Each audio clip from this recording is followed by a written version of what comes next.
ポポルブフ第18章双子の兄弟の再生と敵討ち。5日経ってからフン・アフプーとイシュバラン系はボロをまとった年寄りの姿をしてシバルバの住民たちの前に現れました。双子の兄弟はプフイと呼ばれるフクロウの踊りやイブオイと呼ばれるアルマジロの踊りなどを踊ってみせました。双子の兄弟は家を燃やしてすぐ元通りにする奇跡も見せました。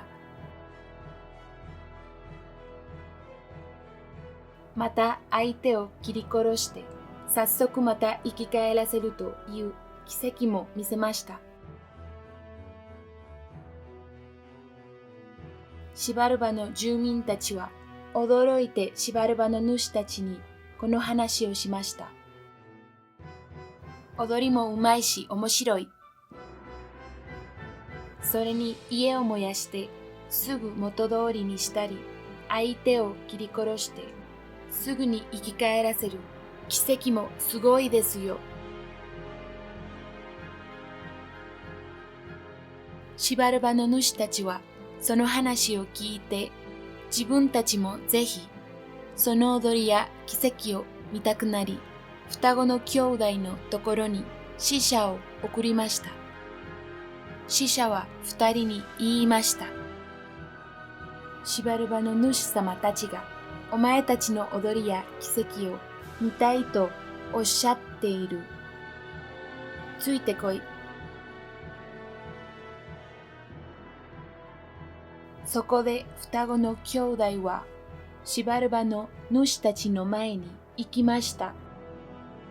おずおずと頭を下げ、うやうやしくひれ伏し、お辞儀をしながらやってきました。お前たちはどこから来たのかね？母親や父親は誰だね？シバルバの主たちが質問すると、双子の兄弟は答えました。どこで生まれたかも、親の顔も知らないのです。そうか、それでは踊りをやってみろ。俺たちを喜ばせたら褒美をやるぞ。シバルバの主たちがそう言うと、双子の兄弟は手を振って断りました。いえいえ、とんでもない。何もいりません。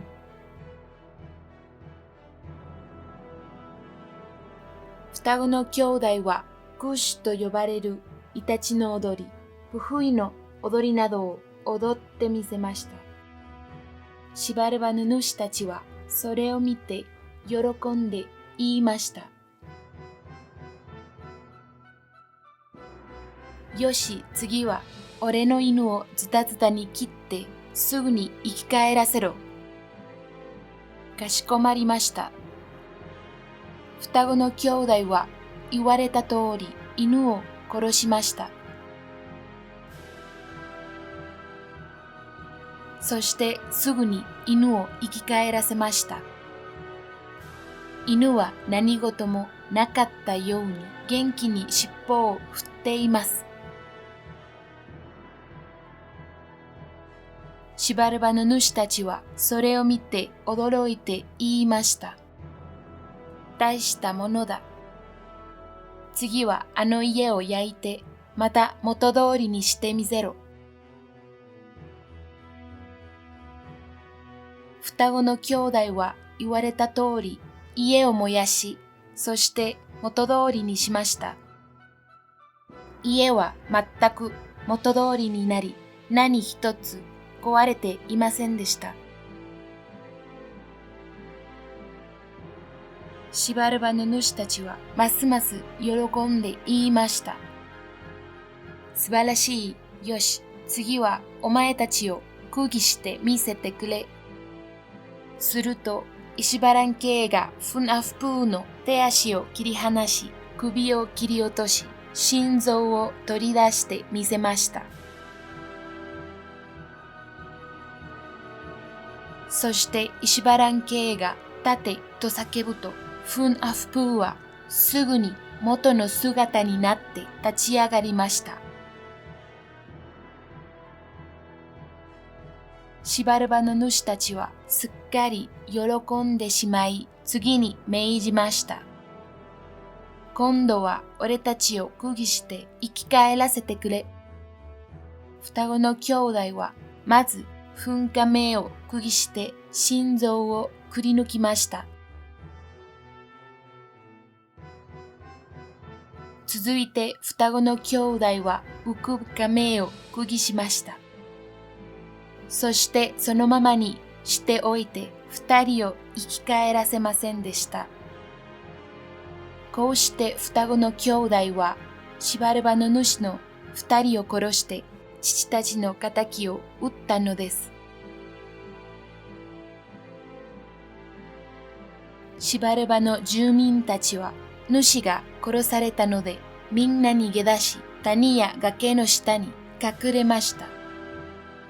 けれどたくさんのアリがやってきて彼らを襲い隠れているところから追い出しました。それでシバルバの住民たちはフン・アフプーとイシュバラン家の前にやってきてひれ伏して降参してしまったのです。